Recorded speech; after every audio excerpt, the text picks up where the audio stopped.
Rules क्या है? Rules का मतलब होता है किसी भी सिद्धांत को नियमानुसार अप्लाई करना, वो हमारे रूल्स के अंदर आता है। रूल्स क्या है? एस्ट्रोलॉजी सभी हर सिद्धांत, हर किसी भी मेथड में आप जाएंगे वहां पर रूल्स ही काम आते हैं। तो पहला रूल्स क्या हमारा, मैंने आपको कल भी ये पढ़ाया था और आज भी हम इसका फॉलो अप कर रहे हैं। कुंडली के अंदर 12 हाउस होते हैं, सब जानते हैं। कुंडली के अंदर 12 राशि होती है और 9 प्लैनेट होते हैं। ये सत्य है। 12 हाउसेस हैं, ये फिक्स हैं, ये परिवर्तन नहीं होते हैं। 1 2 3 4 5 6 7 8 9 10 11 एंड 12, ये 12 हाउसेस हैं, ये कभी भी परिवर्तन नहीं होते हैं। ये ध्यान रखिएगा, ये फिक्स हो गया हमारा फुल फास्ट। रूल सेकंड देखिएगा, 12 राशि। हमारे पास 12 राशि होती है, मेष से लेकर के मीन तक। वो एक नंबर की राशि है, वो एक नंबर की राशि से स्टार्ट होती है। यानी ये पहली वाली राशि कौन सी होगी? मेष होगी, और 12वीं वाली राशि मीन होगी। ठीक है, लेकिन इन राशियों के अंदर सबसे पहले पॉजिटिव बात को आपको ये देखनी है, जो मैंने यहाँ मेष राशि लिखी है वो आपके सभी के कुंडली के अंदर एक नंबर नहीं मिलेगी। वहां पर अलग अलग नंबर से अलग अलग राशि आपको मिलेगी, अलग अलग नंबर से अलग अलग राशि मिलेगी। कहने का मतलब है यहाँ पर आपकी 2 नंबर हो सकता है, 3 नंबर हो सकता है, 4 नंबर हो सकता है, 5 नंबर हो सकता है। जो भी नंबर होगा वो आपकी राशि का नंबर होगा, वो ध्यान रखिएगा आप। और उस राशि के नेतृत्व करने वाले, उस राशि के स्वामी जो हमारे 7 प्लैनेट हैं, वो उनमें से कोई एक होगा यहाँ पर।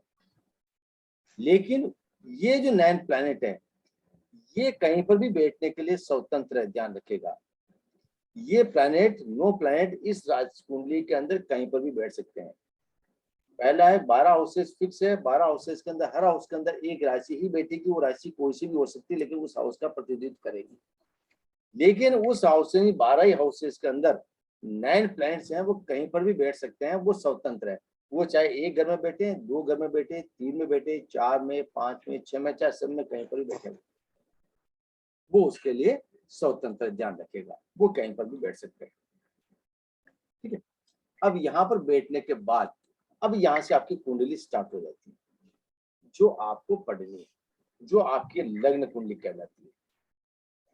ये कुंडली आपकी लग्न कुंडली कहलाती है, जो आप जो हमेशा देखते हैं और उसी को आप लोग फॉलो करते हैं। जो कुंडली अभी आपके पास है, पंडित जी के पास जो कुंडली आएगी, वो लग्न कुंडली आपको मिलेगी। यहाँ तक आप लोगों को समझ में आ गया होगा। अब इनको पढ़ने के बाद जैसे ही कुंडली को आप पढ़ते हैं, ये 3 चीजें आपको समझ में आ गई। हाउस आ गया, राशि आ गई, प्लैनेट आ गया। कल हमने 9 प्लैनेट के बारे में भी देखा, कल मैंने 12 राशियों के बारे में देखा, कल हमने 12 हाउसेस के बारे में देखा। इन तीनों चीजों के बारे में हम लोग एनालिसिस कर चुके हैं। अब आता है इसका रूल्स जो आते हैं, वो रूल्स कौन कौन से रूल्स है जिसके आधार पर ये हमारी नाड़ी एस्ट्रोलॉजी काम करती है। जो नाड़ी एस्ट्रोलॉजी, रूल्स ऑफ नाड़ी एस्ट्रोलॉजी, नाड़ी एस्ट्रोलॉजी के रूल्स क्या है? अब तक आप लोगों ने कुंडली के अंदर जो वैदिक एस्ट्रोलॉजी के अंदर है, हम लोग यहाँ पर हर प्लैनेट की एक दृष्टि होती है, यानी 7वीं दृष्टि। हर प्लैनेट की 7वीं दृष्टि होती है। लेकिन कुछ प्लैनेट ऐसी होती है जिसकी 3 दृष्टियां होती है। यानी जैसे गुरु है तो इसकी 5 7 और 9 दृष्टि ये हो जाएगी। यानी कुछ प्लैनेट है जिनकी होती है 7वीं दृष्टि होती है, सिंगल दृष्टि से देखते हैं। बाकी के कुछ प्लैनेट ऐसे होते हैं जिनकी 3 दृष्टियां होती है, वो 3 दृष्टि से उसके ऊपर देखते हैं और उनका प्रभाव दिखा देता है। अब हमको ना तो 7वीं दृष्टि देखनी है, ना बाकी 5वीं 7वीं 9वीं दृष्टि देखनी है। हमें किसी मामले को हमको नहीं पढ़ना है, हमें केवल ये देखना है जो प्लैनेट हमारे पास है, जो कुंडली हमारे पास है, ये राशि कुंडली है। लेकिन एक्चुअल में जो हमको पढ़ना है, प्लैनेट को पढ़ना है। वो प्लैनेट कहाँ है, जो ग्रह बैठा हुआ उसकी स्थिति क्या है, वो किसके नक्षत्र में बैठा हुआ, कौन सी राशि में बैठा हुआ, उसका उप नक्षत्र स्वामी कौन सा है, इन सबों को हमको देखना है, वही हमको प्रेडिक्शन करना है। लेकिन उनको मैं ज्यादा आपको डिटेल नहीं समझाऊंगा, क्योंकि आजकल वर्तमान में सारे फंक्शन सॉफ्टवेयर को उपलब्ध है। जो भी हम सॉफ्टवेयर काम लेते हैं वो सारे के सारे सॉफ्टवेयर हमको उपलब्ध करा देता है। इसलिए यहाँ पर केवल इतना सा ध्यान रखना आपको कि जो 9 प्लैनेट होते हैं वो प्लैनेटों की राशि कौन सी है। यानी आपने यदि प्लैनेट देख लिया, जैसे सूर्य देखा, तो सूर्य की राशि कौन सी है ये आपके नॉलेज में होना चाहिए। जैसे इसकी राशि नंबर 5 यानी सिंह राशि इसकी हुई है, इतना नॉलेज आपके पास स्ट्रॉन्ग होना चाहिए। अब जैसे यहाँ पर मेष मंगल है, अब मंगल की कौन सी राशि महत्वपूर्ण आती है, यानी 1 नंबर और 8 नंबर मेष और वृश्चिक, ये आपको याद होना चाहिए। मंगल की 2 राशियां, इसी प्रकार से मून आता है, चंद्रमा आता है, चंद्रमा की कौन सी राशि, 4 नंबर कर्क राशि है। यानी ये चीजें आपको याद होनी चाहिए, जो यहाँ पर बहुत नेसेसरी है। लेकिन यदि आप कहेंगे सर ये भी सॉफ्टवेयर में मिलेगा, एब्सोल्युटली ये भी सॉफ्टवेयर में मिल जाएंगे आपको, वहां पर आपको कोई दिक्कत नहीं आएगी।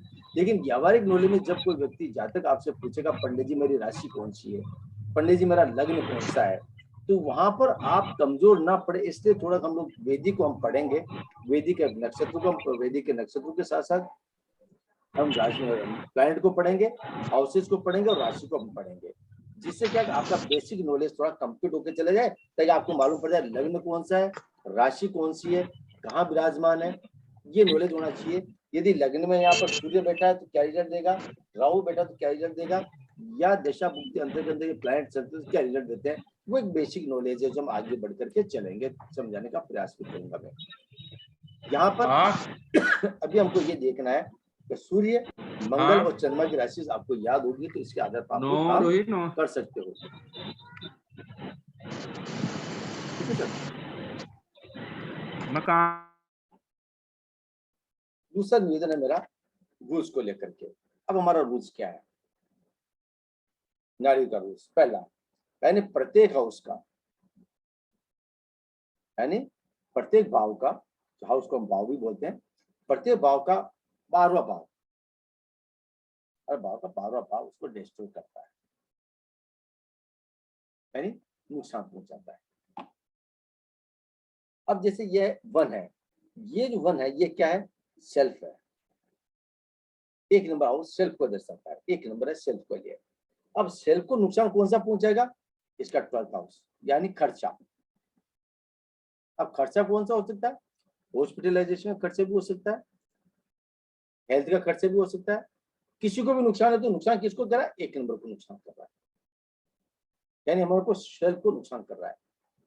यदि हम कहीं एस्ट्रोलॉजी के अंदर पढ़ेंगे, नाड़ी के अंदर जब हम लोग पढ़ेंगे, और यदि वहां पर इस प्रकार का फंक्शन आ जाता है, 1 और 2 सिग्निफिकेटर्स आ जाते हैं, तो ये जो 1 और 2 को हम पढ़ेंगे कैसे, ये भी हम वहां सीखेंगे। 1 और 2 का मतलब क्या, सेल्फ का लॉस। कोई व्यक्ति काम करने जा रहा है, हम कहेंगे नो, लॉस होगा, सेल्फ लॉस हो सकता है, जानबूझ करके नुकसान करना, सेल्फ लॉस। 1 और 12 को जो हम आगे सिग्निफिकेटर्स के माध्यम से मैं आपको समझाने का प्रयास करूंगा। यानी किसी भी भाव का 12वां भाव हमेशा नुकसान ही करेगा, ये आप लोगों को क्लियर होना चाहिए, रूल नंबर 1। फिर हम लेते हैं नंबर 2, रूल्स नंबर 2। 2 नंबर क्या है,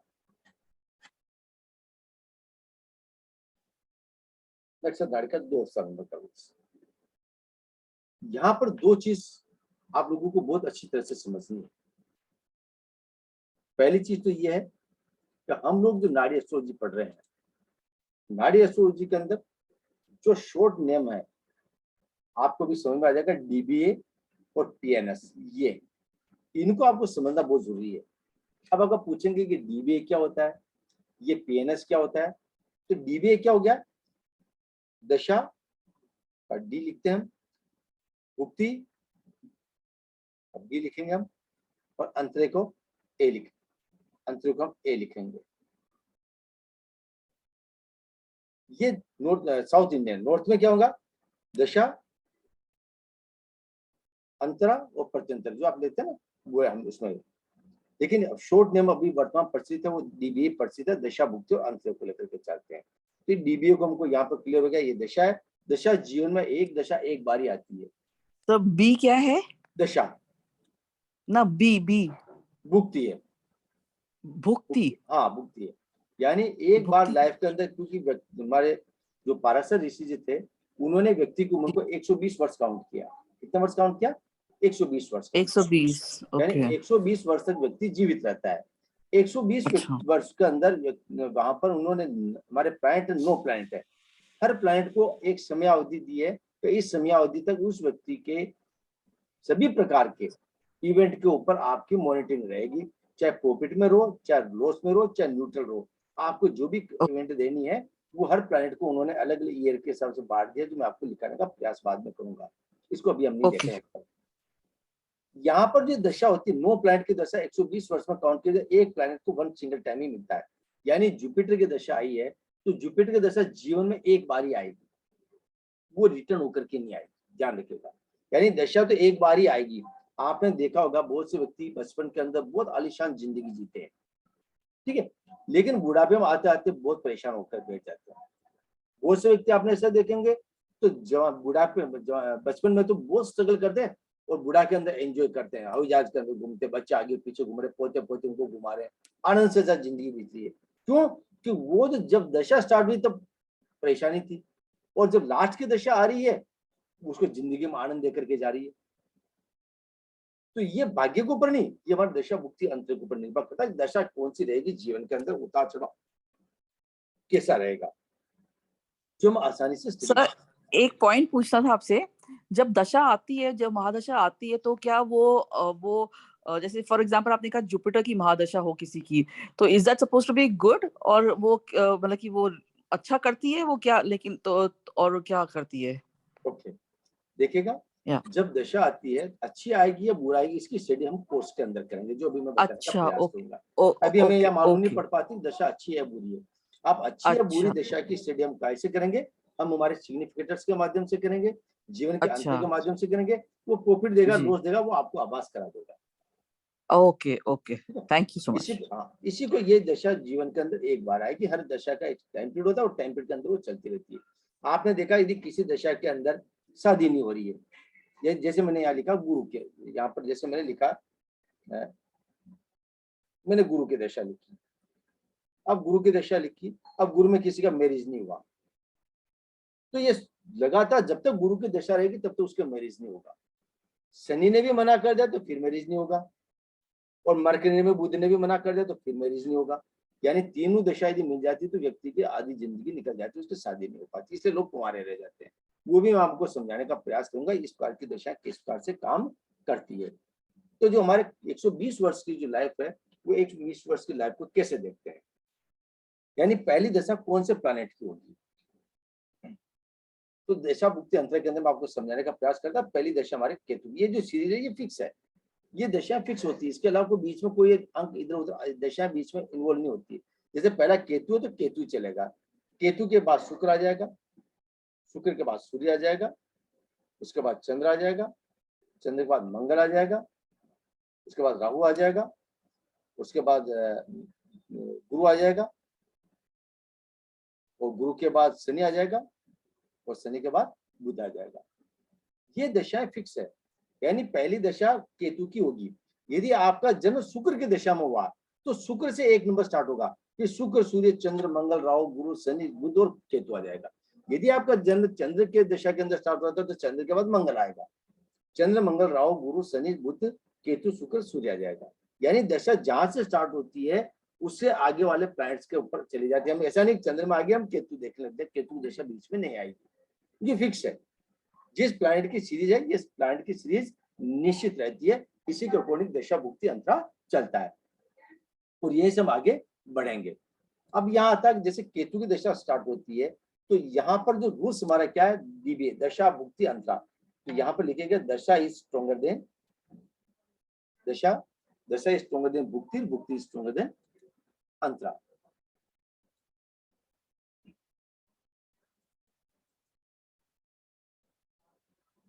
डीबीए मतलब dasha is stronger than bhukti, bhukti is stronger than antara. यानी दशा ने किसी चीज को मना कर दिया, दशा ने किसी चीज को मना कर दिया है, तो वहां पर कुछ भी संभव नहीं है। जैसे मैं आपको समझाता हूँ, दशा अकॉर्डिंग टू फैमिली को यहां समझने का काम कीजिएगा। बच्चा आपने कहता मैं अपने दोस्त को घर लाना चाहता हूँ। बच्चे ने कहा मैं अपने दोस्त को घर लाना चाहता हूँ। मम्मी ने मना कर दिया, नो। मम्मी ने कह दिया नहीं, नो कर दिया। पिता ने कह दिया यस। ब्रदर सिस्टर कर रहे हैं यस। अब बताइए, क्या बच्चा अपने फ्रेंड्स को घर ला सकता है? डायरेक्ट आंसर आपसे मेरा। बच्चे की मम्मी ने कह दिया कोई घर पे नहीं आएगा, बच्चे के पिताजी कह देते कि नहीं यस, ये डी मान लीजिए, इसको भुक्ति मान लीजिएगा, इसको अंतरा मान लीजिएगा।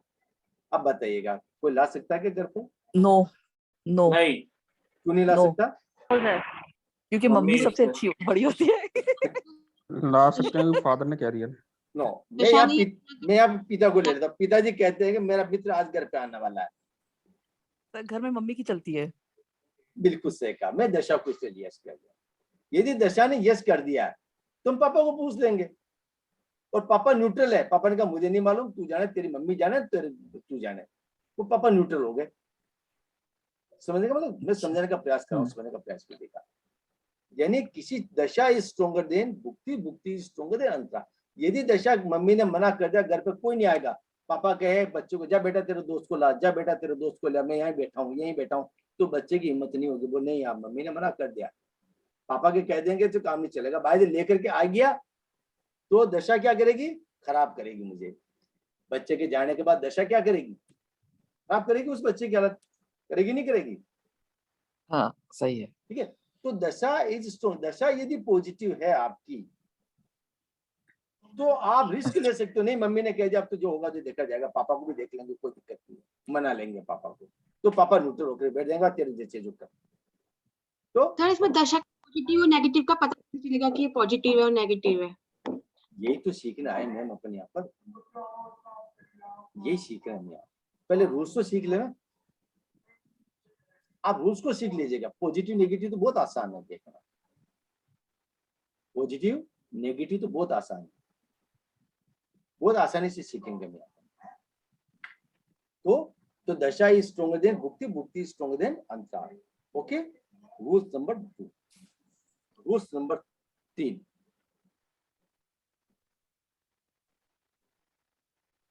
PNS, P for planet,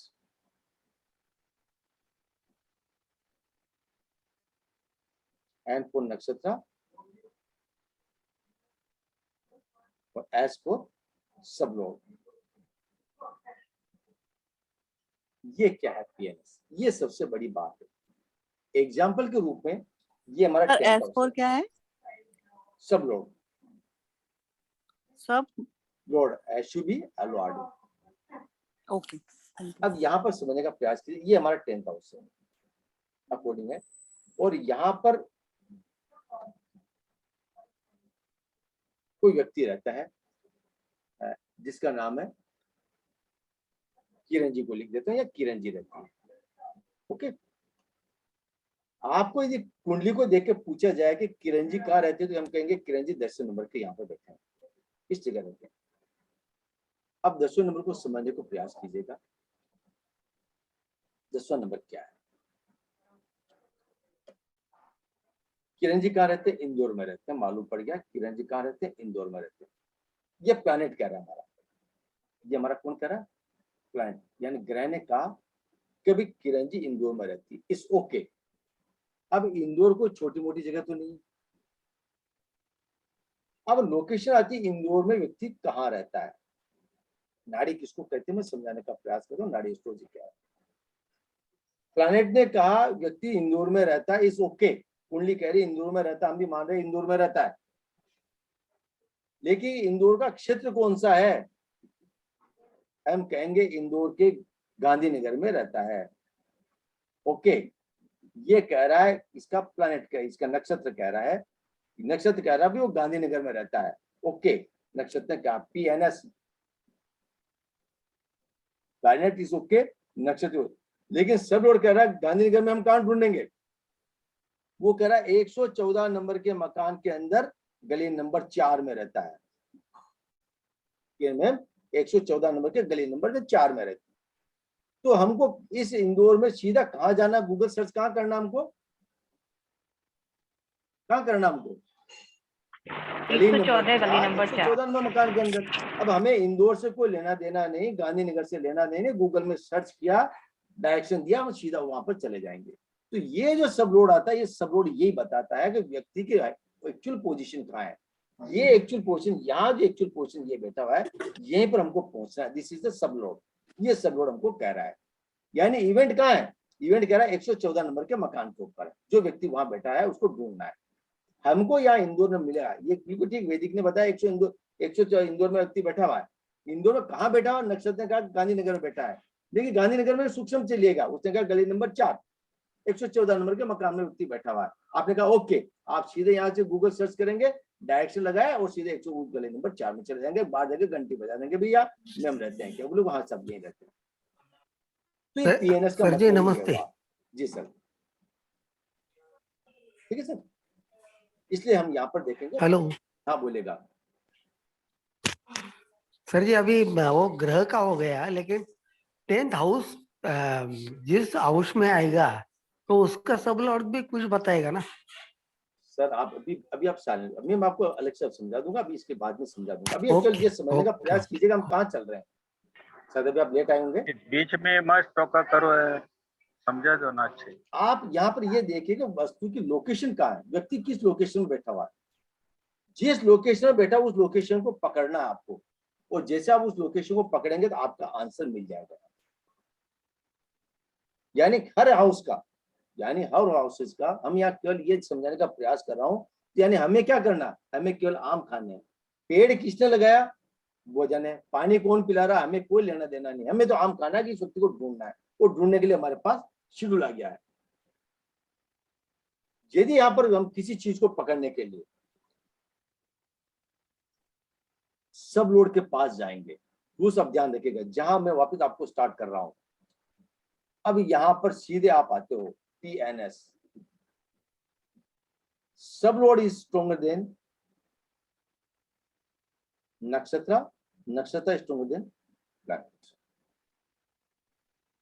सब लोड इसमें ज्यादा स्ट्रोंग होता है। व्यक्ति यदि यहाँ पर नहीं मिला, यानी हमें कोई लेना देना नहीं, किसी इवेंट को मानने के लिए, कोई भी इवेंट हो लाइफ की, किसी भी तरह की इवेंट हो, जो इवेंट हम लोग स्टडी करेंगे उन सभी इवेंटों में, यदि सब लोड ने वहां पर मना कर दिया है तो मैं नहीं दे सकता हूँ, तो हमारे नक्षत्र से और प्लैनेट से हमारे पास कोई लेना देना नहीं। अब अगले वाले इवेंट के अगले वाले अंतरा या भुक्ति के पास हम लोग चले जाएंगे, या दशा के पास चले जाएंगे।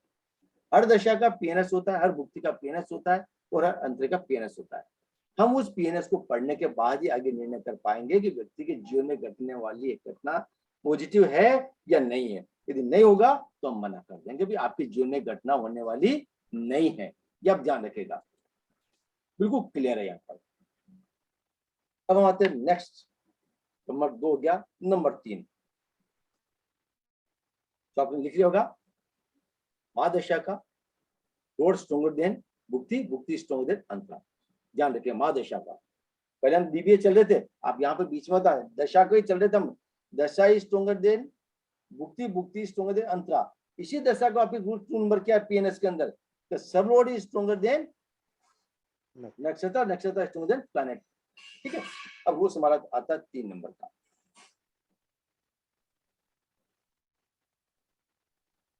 यहां पर ये थोड़ा ध्यान रखना, कुछ हाउसेस जो मैंने बताए थे पॉजिटिव होते हैं,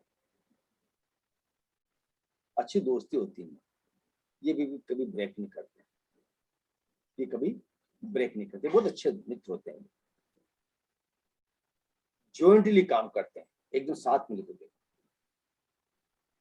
जॉइंट में काम करते हैं, और इनका रिजल्ट भी जॉइंट में आता है। जो हमने पहले पढ़ा था रूल नंबर 1, हर हाउस का 12 हाउस नुकसान करता है, लेकिन यहाँ पर नियम उल्टा हो गया। तो कुछ हाउसेज, ध्यान रखिए सभी हाउस में कुछ हाउसेज जॉइंट में काम करते हैं, यानी लॉस हो चाहे प्रॉफिट हो, तो वहां पर इनका उत्तर भी पॉजिटिव ही आएगा। यह नियम सब पर लागू नहीं होता, केवल कुछ एक हाउसेस है, जैसे number 10 and number 11, number 3 and number 4। यहाँ पर कुछ इवेंट में, जैसे इवेंट क्या है, जैसे यहाँ पर जैसे मैं देखा प्रॉपर्टी, क्योंकि हमारे यहाँ पर बहनें बहुत ज्यादा बैठी हुई है। एक बंदे ने मेरे को पूछा, पंडित जी मेरे प्रॉपर्टी के योग है कि नहीं है? मैंने कहा आपके प्रॉपर्टी के योग नहीं है, नील कह दिया। मैंने आपके पास नाम पे कोई प्रॉपर्टी नहीं है। वो थोड़ी देर सोच रहा, बोले पंडित जी आपको मैथमेटिक्स नहीं आती, देखना नहीं आता। क्या हुआ? तो मेरे पास 5 मकान है, 5 कभी हो सकता है 5 मकान। तो मैंने कहा उसकी इंस्टॉलमेंट कौन भरता है? उनकी किस्त मैं ही भरता हूँ। किस्त भी आप भरते हैं, बिल्कुल ठीक बात है। तो मकान के प्रॉपर्टी के कागज किसके नाम पे? वो कागज तो मेरी पत्नी के नाम पर। किसके नाम पर? वाइफ के नाम पे। लेकिन पत्नी के नाम पर कागज, लेकिन पत्नी क्या करती है? पत्नी पूछती है हाउस वाइफ है। महिला हाउस वाइफ होने के बावजूद भी 5 मकानों की मालिक है, और व्यक्ति अच्छा पैसा कमाने के बावजूद भी उसके पास एक भी प्रॉपर्टी नहीं है। कहने का मतलब क्या? Number 3 and 4 together, number 10 and 11 together. व्यक्ति क्या कर रहा है? केवल कर रहा है क्या? इंस्टॉलमेंट को भर रहा है, किस्त भरता महीने में जाकर के, वापस आ जाता है और कहता है मेरे पास इतने सारे मकान है। तो हमारे यहाँ बहनें यहाँ बैठी हुई है, 100% उनके नाम पर मकान होगा तो प्रॉपर्टी उन्हीं के पास शो होगी। उनके हस्बैंड के नाम पर केवल नंबर 6 वर्कर कर रहा होगा, जो मंथली किस्त भर रहे होंगे। वो देखेंगे उनकी कुंडली लगा के भी कि किन किन के नाम पर मकान है, किन के हस्बैंड के नाम पर मकान है, या किन की वाइफ के नाम पर मकान है। वो ऑटोमेटिकली यहाँ से हमको दिखाई देता था, हम आराम से कर सकते हैं, एनालिसिस कर सकते हैं। लेकिन अकॉर्डिंग टू नारी एस्ट्रोलॉजी, इन रूल्स के बावजूद भी आपको यहाँ पर 3 और 4 नंबर ये है, और 10 और 11 नंबर यहाँ है। इन दोनों नंबर को, इन दोनों हाउसेस को हमको देखना है, केवल 2 या 3 इवेंट के लिए, बाकी पर सब पे लागू नहीं होगा। और हमारा रूल्स नंबर लास्ट बचता है, इसके बाद कोई नंबर नहीं है हमारे पास। जो मैंने आपको बताया था, ये 4 नियम आपको याद हो गए हैं, तो आपको 5वें नियम को याद करने की जरूरत नहीं है। जो 5वां नियम डायरेक्ट बताता है रिजल्ट को, परिणाम को बताता है। आपने कुंडली देखी, आपने रूल्स अप्लाई किए, सिग्निफिकेटर्स अकॉर्डिंग टू इवेंट देखा, और आपको डायरेक्ट बताना कि इस व्यक्ति की लाइफ कैसी है। बस सीधी बात, ज्यादा दिमाग नहीं लगाना। ना तो हमारे में दिमाग है, ना सामने वाले में दिमाग है, और किसी में दिमाग है। दिमाग कहाँ है? ओनली फॉर रूल्स के अंदर। आपने नियम बनाए, आपने यूट्यूब के अंदर देखे रेसिपी बनाने की थी, आप कुछ अपना दिमाग लगाते हो, वो आधा पानी डालो, आधा ये डालो, ये लोग मीठे घंटे तैयार हो गए। ठीक है, इसी प्रकार से बुक्स आपकी आती, बच्चों को आप पढ़ाते हो, A for apple, B for book, C for, लेकिन वो पुस्तक के अकॉर्डिंग पढ़ोगे तो बच्चा जल्दी सीख जाता है। आप वहां पर अपना दिमाग लगोगे तो बच्चा कहेगा मम्मी आप गलत पढ़ा रहे हो, मम्मी आप गलत पढ़ाओ, मैम मेरी अच्छी पढ़ा दी, मैम मेरी अच्छी पढ़ाती है। क्यों? कि मैम अकॉर्डिंग टू करिकुलम पर चलती है, पाठ्यक्रम का क्या पढ़ाना मुझे। हम रूल से सामान्य जानकारी देते हैं तो बच्चा पढ़ नहीं पाता है। तो रूल्स का आप ध्यान रखें यहाँ पर, कि यहाँ पर सीधा का सीधा आदमी क्या है कि हमें गेस नहीं करना और सीधा प्रश्न का उत्तर देना। जहां पर मैं अभी आपको लेकर के चल रहा हूँ, अकॉर्डिंग टू पहले इवेंट हम लोग कैसे पढ़ेंगे, कैसे निकालते हैं। तो आज हम यहाँ बात करेंगे पहले इवेंट को लेकर के, एजुकेशन को हम लोग कैसे देखते हैं। आप सब लोगों ने एजुकेशन बहुत अच्छी प्राप्त कर रखी है, आप सब लोग अपने अपने पढ़े लिखे, आप सब लोगों ने अपने डेट ऑफ बर्थ के आधार पर अपने अपने सॉफ्टवेयर में उसको खोल करके देखना है। जिस सॉफ्टवेयर को लेकर के आप बैठे हैं, उसी सॉफ्टवेयर को आपको खोल करके बैठना है। यदि आपने कोई सॉफ्टवेयर खोल कर नहीं बैठे हैं, कोई बात नहीं, उस सिग्निफिकेटर्स को आप यहाँ लिखने का प्रयास कीजिएगा और मैं आपको समझाने का प्रयास करूंगा। और फिर आप पुस्तक में उसको घर पे देखना, और यदि आपका आंसर 85% तक एक्यूरेट के ऊपर जाएगा, हम यहाँ 85% की एक्यूरेसी लेते हैं, हर प्रश्न के उत्तर की 85% की एक्यूरेसी यहाँ पर हम लेकर के चलेंगे और हम समझाने का प्रयास करूंगा तो आपका उत्तर यहाँ पर कितना ये ज्यादातर मैं अभी ही आप लोगों के द्वारा उत्तर निकालने का प्रयास करूंगा। आप में से किसी एक जनरल रैंडम में एक डेट या मेरे हमारे में से किसी एक डेट बर्थ लूंगा, मैं आपको समझाने का प्रयास भी करूंगा। ठीक है, आप सब तैयार हैं इसके लिए? Yes, sir.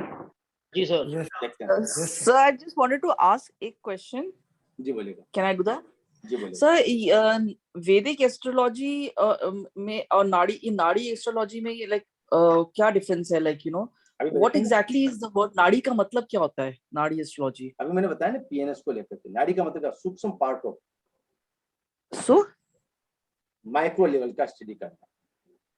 हमने अच्छा, क्या मतलब बिल्कुल ही टू द पॉइंट जाना। To the point micro level. मैंने आपको क्या कहा कि हाउस नंबर 10 है। मैंने क्या अच्छा, कहा, ओके, इतनी सारी कुंडली, हाउस आप नंबर 10। ये सारी कुंडली के अंदर मुझे इस 10 नंबर के हाउस पर जाना है, ठीक है। जी, ये ओके 10 नंबर के ओके। हाउस के पास, अब 10 नंबर हाउस है कहाँ, अब 10th के पास हो जाना, मुझे तो यह जाना कि ये व्यक्ति कहाँ बैठा हुआ है, ये कौन वो बताएगा, सब लॉट बताएगा। वो सब लोग बताएगा। जी, भाई मैं आपके ओके, मकान पे आऊं, मुझे चाहिए टेबलेट चाहिए आपको देने के लिए, आपने कहा मेरे ठीक है, मकान में जाकर टेबलेट लेके आ जाना। राइट, अब मकान में टेबलेट कहाँ पड़ी हुई है, अब मैं कहाँ ढूंढ सकता हूँ उसको।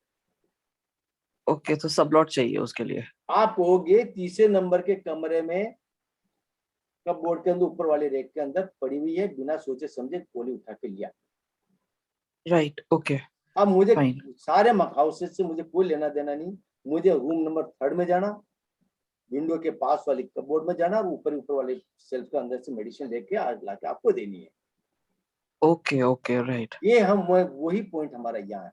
बाकी के हाउसेस से मुझे कोई लेना देना नहीं, बाकी के रूम से मुझे ओके, कोई फाइन। लेना देना नहीं है।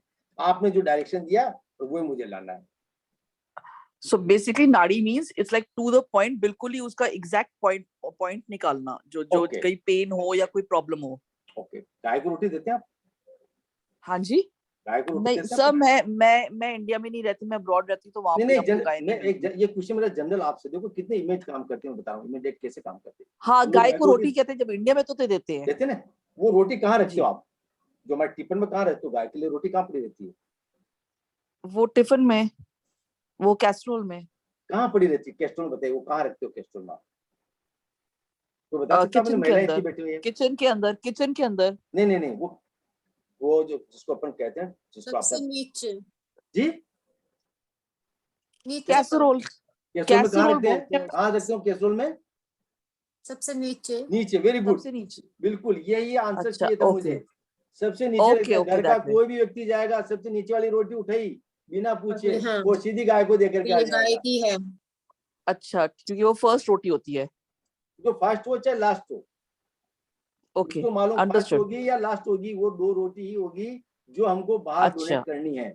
ये नियम ये राइट, फिक्स है। आप बीच में से रोटी उठा के डालोगे तो मम्मी पकड़ेगी, सर तेरे को किसने कहा रोटी डालने के लिए, बता, तेरे को मालूम नहीं पड़ता, ऊपर ओके, ऊपर है नीचे वाली रोटी डालनी, बात खत्म। राइट राइट, ओके, ये सब लोड है, बस यही पकड़ना हमको।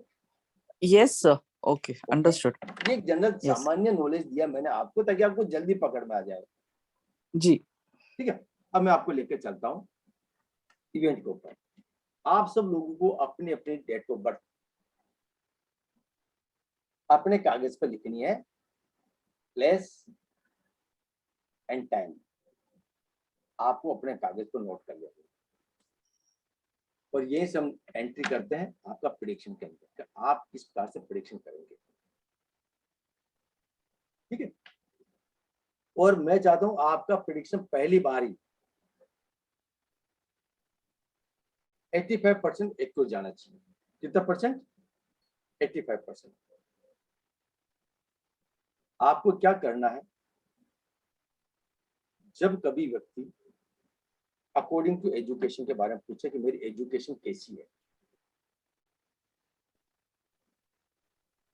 मेरे बच्चे के कौन सी ग्रेड बनी है, A B C D E F, कौन सी ग्रेड इसमें से बनी हुई है, आप मुझे बताएं। A4 95 से प्लस, B4 धीरे धीरे इसी प्रकार से ग्रेड नीचे उठकर चली जाती है, उस ग्रेड को हम लेकर के चलेंगे। आप अपने बच्चों की, आप अपनी एजुकेशन ग्रेड भी बैठे बैठे 2 मिनट में निकाल लेंगे। कोशिश ये करूंगा, आप लोगों से पूछूंगा, आप लोगों से इसका उत्तर निकालने का मैं प्रयास करूंगा। और यहीं से हम लोग चाहते हैं कि एक इवेंट जो मैंने आपको कल कमिटमेंट किया था, एक इवेंट में आपको 1 मिनट के अंदर, 1 घंटे के अंदर मैं आपको किस प्रकार से बता सकूं और सिखा सकूं, वही हम लोग एनालिसिस करेंगे, ध्यान रखिएगा। तो आपको ये ध्यान रखना कि हमारे पास जो कुंडली जो बनाई थी मैंने, उस कुंडली को वापस लेकर के आता हूँ, ये लेकर के आया हूँ मैं, इसी कुंडली पर चल रहा हूँ। ध्यान रखिए, मैं कुंडली को चेंज नहीं कर रहा हूं, मैं जो हमारे ज्योतिष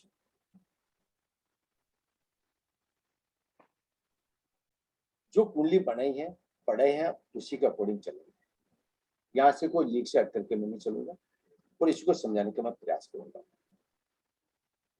और आप भी देखेगा बहुत आसान तरीके से आप उसको समझ पाएंगे। तो किस बार से हम लोग प्रेडिक्शन करते हैं।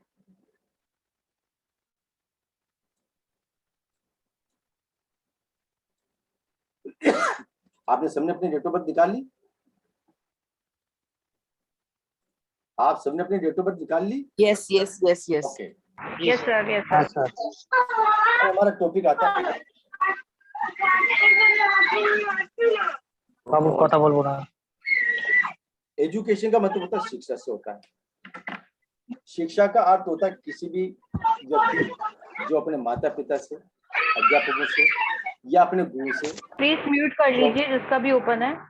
अरे बंद करो ज्ञान प्राप्त करता है या सर, सबको म्यूट करो। देखिएगा आप सब छोटे बच्चे तो नहीं है। छोटे बच्चे होंगे तो घर में बोलेंगे, उनको मालूम है, हमें मालूम पड़ना चाहिए हाँ ये वास्तव में परिवार में बैठे हुए हैं। नहीं तो कल इनके घर पे बोलेंगे 1 घंटे से कहाँ बैठा था, 2 घंटे हो गए कहाँ बैठ के बताओ। तो इनको ये भी मालूम है तो कहाँ बैठे। लेकिन फिर भी मेरा निवेदन है आप अपने आप को म्यूट कर लीजिएगा। हम लोग परिवार के अंदर रहते हैं। आपकी बातें बहुत अच्छी लगती है। कभी कोई पति पत्नी बात करते हैं, कभी खाना बनाते हुए दिखाई देते हैं। इससे अधिकतर वो लोग होती रहते हैं कि खाना बनाए कि सुने कि क्या करें, मालूम नहीं पड़ पाता है। तो कभी कभी इस प्रकार की स्थिति हो ही जाती है। फिर भी मेरा रिक्वेस्ट आपसे रहेगा इसको थोड़ा ऑफ रखें तो ज्यादा ठीक रहेगा, ताकि मुझे समझाने में और आपको समझने में बहुत सुविधा रहेगी। आवश्यकता है तो मैं आपको निवेदन करूंगा बिल्कुल कि आप लोग बात में बात रख सकते हैं। तो एजुकेशन को लेकर के चल देते हैं अपन। अब एजुकेशन का मतलब क्या है? आप अपने बच्चे की, अपने पोते की, अपने दादा की अपनी एजुकेशन कैसे निकालें? अब इसमें देखिएगा जो यहाँ पर हाउसेज है, अब एजुकेशन कहाँ से मिल सकती है? एजुकेशन दादाजी से मिल सकती है, दादी से मिल सकती है, मम्मी से, पिताजी से, गुरु से। अनुभव के आधार पर बच्चा सीखता है, पत्र पत्रिकाओं के माध्यम से सीखता है, स्कूल में सीखता है, कॉलेज में, शिक्षण संस्थान में बच्चा एजुकेशन प्राप्त करता है। और जब ये एजुकेशन को जीवन में हम लोग प्रयोग करते हैं तो हम एक बुद्धिमानी के रूप में ले लेते हैं, इंटेलिजेंस का रूप में ले लेते हैं। और जो लोग बुद्धिमान होते हैं वो अपना ज्ञान अनुभव के आधार पर प्रयोग कर लेते हैं। आपने बहुत बार देखा होगा सब्जी मंडी में आप जाते हैं, फल विक्रेता के पास आप जाते हैं, वो पढ़े लिखे तो नहीं होते लेकिन टैलेंटेड बहुत होते हैं। वो आपको जोड़ बाकी में आपसे ज्यादा अनुभवी होते हैं और 1 मिनट के अंदर आपको एजुकेशन को कर देते हैं। लेकिन फिर भी मैं आपको बताने का प्रयास करूंगा कि आप किस प्रकार से उसको देख सकते हैं। तो यहाँ पर मैं एक नंबर लूंगा, नंबर 2 नंबर, हाउस नंबर 2। दूसरा लूंगा मैं हाउस नंबर 4। दूसरा नंबर क्या है? 2 हाउस नंबर 2 क्या है? ये हमारे ज्ञान, नॉलेज, प्राइमरी नॉलेज, जिसको अपने जो मम्मी पापा से ज्ञान प्राप्त करता है वो नॉलेज। दूसरा नंबर ये हमारा प्राइमरी एजुकेशन से, यानी prime house of education, prime house of education. 9th house ये हमारा हायर एजुकेशन है।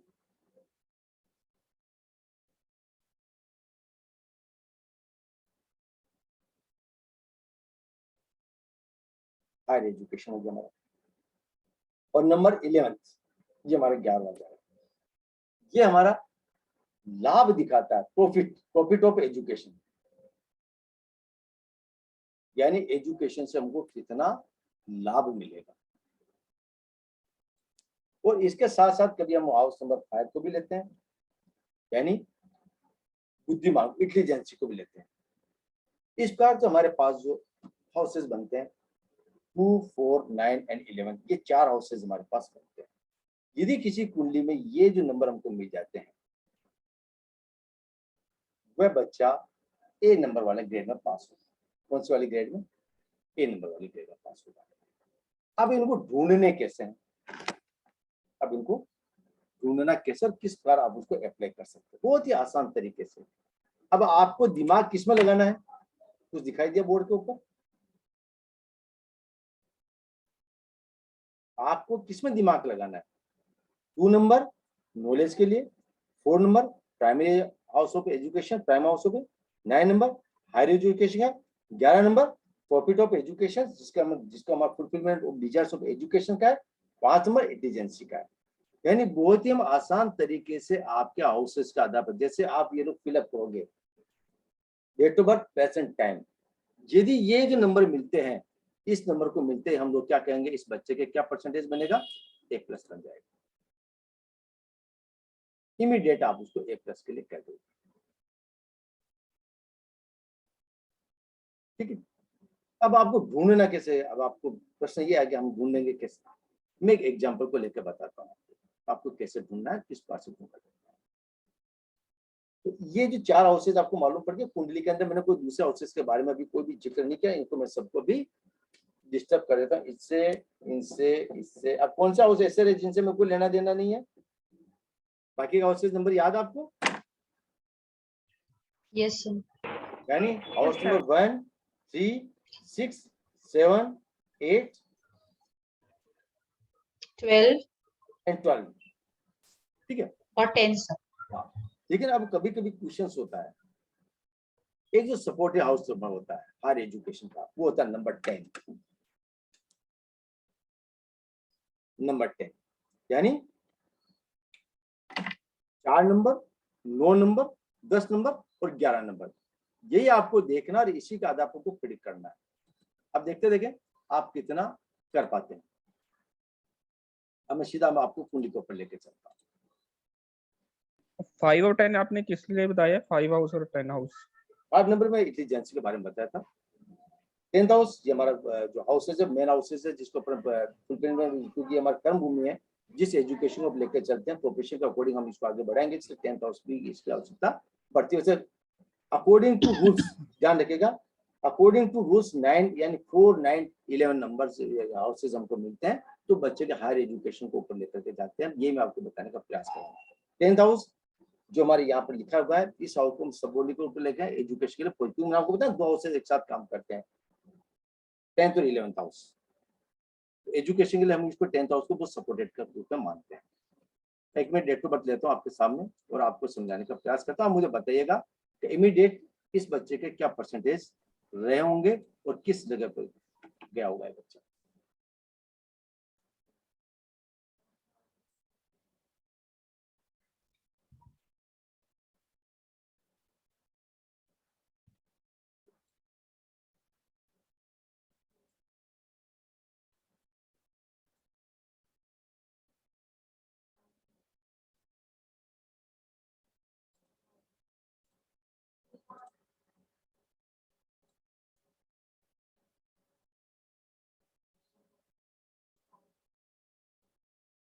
अब आपको यहाँ पर देखना, बच्चे ने 10th पास किया होगा। इस बच्चे की उम्र है 2003, राइट, दिखाई दे रहा आपको ऊपर 27/10/2003 दिखाई दे रहा आपको।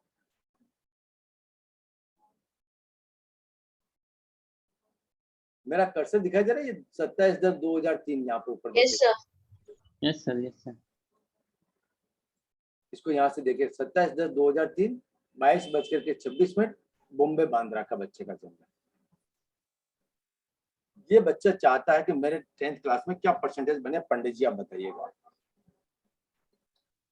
हमने कहा ठीक है, हम आपका एनालिसिस करते हैं और हमने इसकी डेट ऑफ बर्थ के अंदर 2003 के अंदर हमने 15 साल जोड़ा। कितने साल जोड़े हमने? 15 साल। 15 साल क्यों जोड़े हमने? क्योंकि 2010 के अंदर तो बच्चे ने पास किया 10th क्लास। तो एक बच्चा स्कूल कब जाता है? 5 साल बाद। और 10 साल उसको एजुकेशन में 1 to 10, तो 15 साल हो गया। तो 2003 के अंदर 15 जोड़ा तो कितना हो गया? 2018। कैलकुलेशन में कोई डाउट? नो।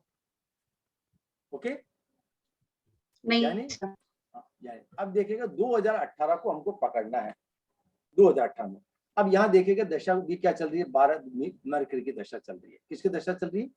मरकरी की दशा चल रही है। मरकरी की दशा चल रही 2012 से लेकर के 2029 के। तो क्या बताइए 2018 इसके अंदर शामिल है मरकरी के अंदर? दशा के अंदर मरकरी आ रहा है क्या 2018 के अंदर? Yes yes yes yes. Yes अब आप सब ओपन हो जाइएगा, क्योंकि मैं आपको यहीं से समझाना स्टार्ट कर रहा हूँ, आप अपने आप को फ्री हो जाएगा, Yes, मूव sir. मत कीजिएगा, राइट। यानी यहाँ पर यदि मैं आता हूँ तो मेरे यहाँ जो सिग्निफिकेटर्स मैंने लिख रखे क्या इस मरकरी के अंदर उपलब्ध है, वो ये आपको पकड़ना है। Yes sir. ये मरकरी यहाँ चल रहा है, ये मरकरी की दशा चल रही है। आप मैंने जो ब्लैक बोर्ड पे जो नंबर लिखे हैं, क्या वो नंबर इसके अंदर मैच खा रहे हैं या नहीं खा रहे हैं?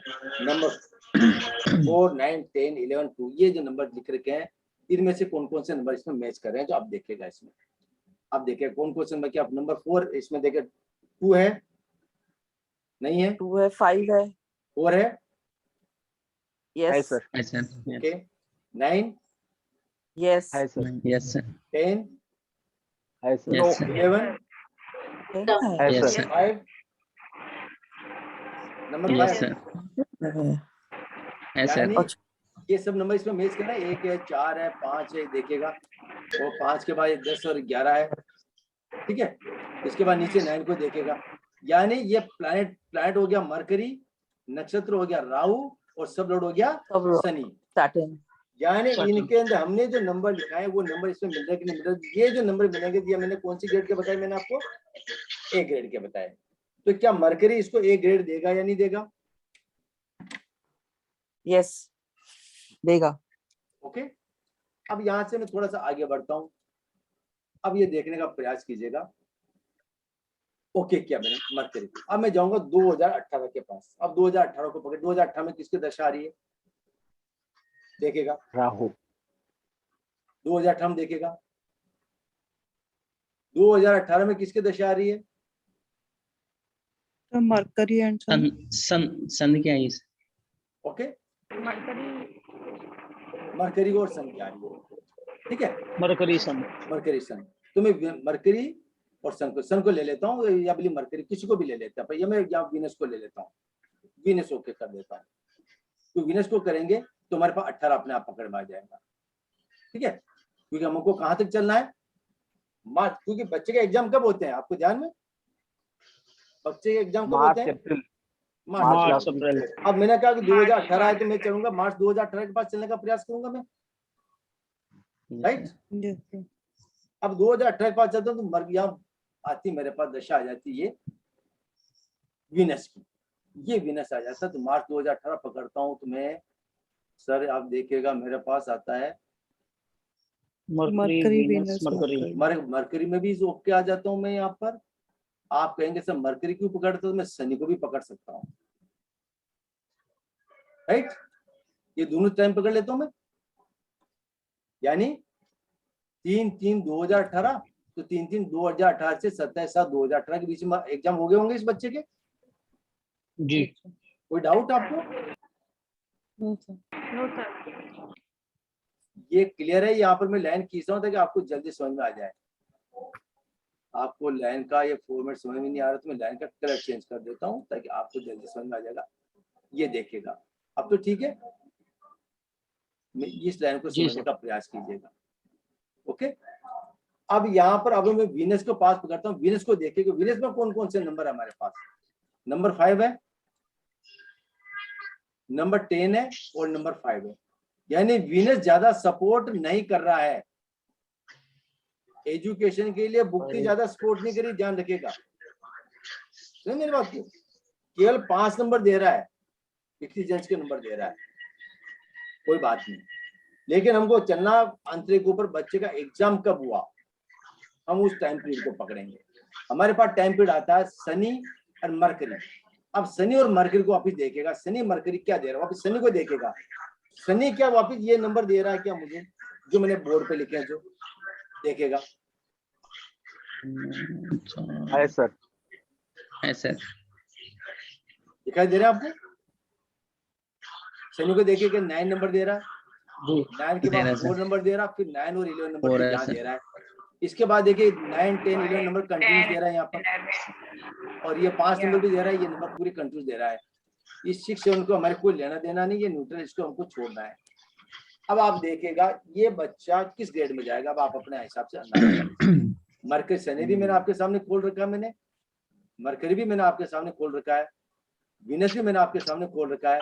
बच्चे ने 2018 के अंदर एग्जाम दिया, बताइए बच्चा कौन सी ग्रेड में गया? ए A+. आपने कितने मिनट के अंदर एनालिसिस किया इसको?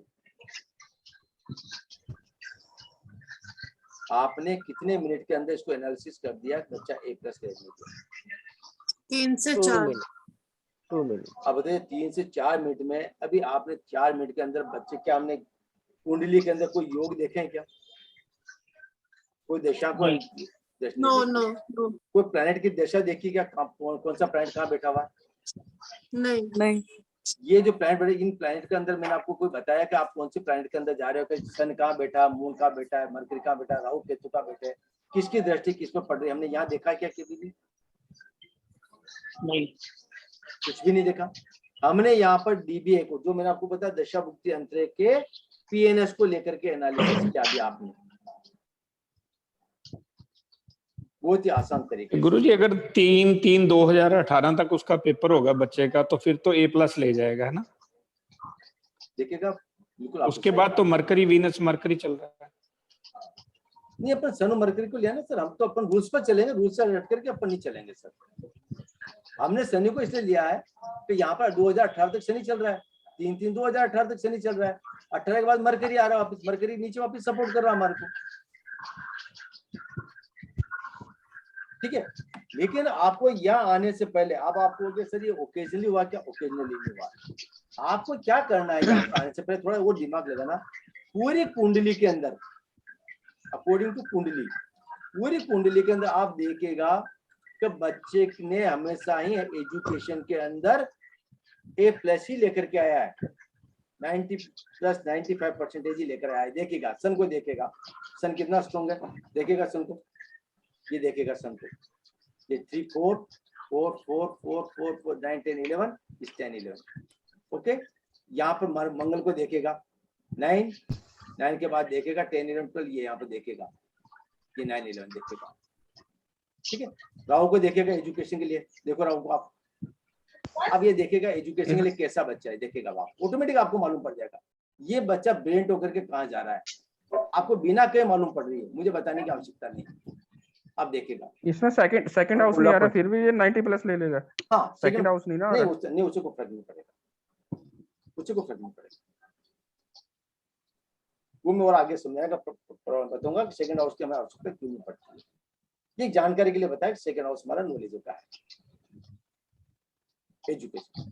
तो आपने देखा होगा सारे प्लैनेट, एक ही प्लैनेट नहीं, इसमें देखेगा सन है, क्या मंगल है, क्या राहु है, जुपिटर है, शनि है, मरकरी, ये सारे के सारे प्लैनेट स्ट्रॉन्ग है। कोई भी दशा भुक्ति अंतर आएंगे, ये प्लैनेट अपने आप को टच करेंगे और बच्चे को कितने % लेंगे? 95, 98, 99% के आसपास लेकर के गए बच्चे। तो यहाँ पर हमको केवल ये नंबर ही हमको देखने और नंबर के आधार पर हमको प्रेडिक्ट करना है, बहुत ही आसान तरीके से। तो सर इस हिसाब से आप थोड़े समझ पाए होंगे कि किस प्रकार से हम लोग एजुकेशन के अंदर परसेंटेज को या ग्रेड सिस्टम को हम लोग लागू करके देख सकते हैं, ठीक है। और यही आपको अप्लाई करना है, यही आपको सीखना है। अब आप कहेंगे सर ये तो आपके पास रेडीमेड कुंडली थी, ये तो सत्य बात है, रेडीमेड कुंडली नहीं होती है, कुंडली आप लोगों द्वारा दी हुई है, आप लोगों द्वारा प्रेडिक्ट किया हुआ है, इसमें से अलग से कोई कुंडली नहीं है, आप ध्यान रखिएगा। एक बार ऐसे हुआ, हमारे शैलेंद्र सिंह जी ने हमारे क्लास में ट्रायल ले ली हमारी, तो वहां पर भी कभी कभी आप भी अपने डेट ऑफ बर्थ को देख करके आप अपना अप्लाई कर सकते हैं, आप ये नंबर्स को अप्लाई कर सकते हैं यहाँ पर, राइट। अब मैं आप में से किसी एक की कुंडली लेता हूँ, आप लोग उसका मैं प्रिडिक्ट नहीं करूंगा, ध्यान रखिएगा। मैं यहाँ कुछ भी नहीं बताऊँ, केवल मैंने हाउस नंबर लिख करके यहाँ पर, तो प्रिडिक्ट केवल आपको ही करना है। मैं केवल एक डेट ऑफ बर्थ रखूंगा आप में से किसी एक की, जिस बच्चे ने अभी 10th के अंदर एग्जाम में पास हुआ है, 11th में आया या 12th में, उस बच्चे की डेट ऑफ बर्थ देना, ताकि आपको जल्दी सीखने को मिल जाए। और वो प्रिडिक्ट आप ही करेंगे, उनमें से एक का भी मैं प्रिडिक्ट नहीं करूंगा, ध्यान रखेगा। मैं केवल कुंडली लगाऊंगा यहाँ पर, आपको सिग्निफिकेटर्स देखने और आंसर भी मैं आप लोगों से निकलाने का प्रयास करता हूँ, ठीक है। आप तैयार हैं इसके लिए? जी सर। Yes sir. 36 मेंबर है, 36 मेंबर में से 4 आवाज आ रही है, तो इसका मतलब ये हो रहा, बाकी देख रहे हैं, नजारा देखते हैं, देखें ये हमारा नजारा, हम यहाँ नजारा देखने नहीं आए। आप यस कीजिए, सीखना है तो आप बताइएगा हाँ हम सीखना चाहते हैं, बाकी सिखाने का उद्देश्य सर तो अगर मेरा इसको यहाँ पर- एस्ट्रो सेज में देखना है तो देख सकते हैं क्या सर? हाँ समझ अभी फिलहाल अगर हमको प्रैक्टिस करना है बिल्कुल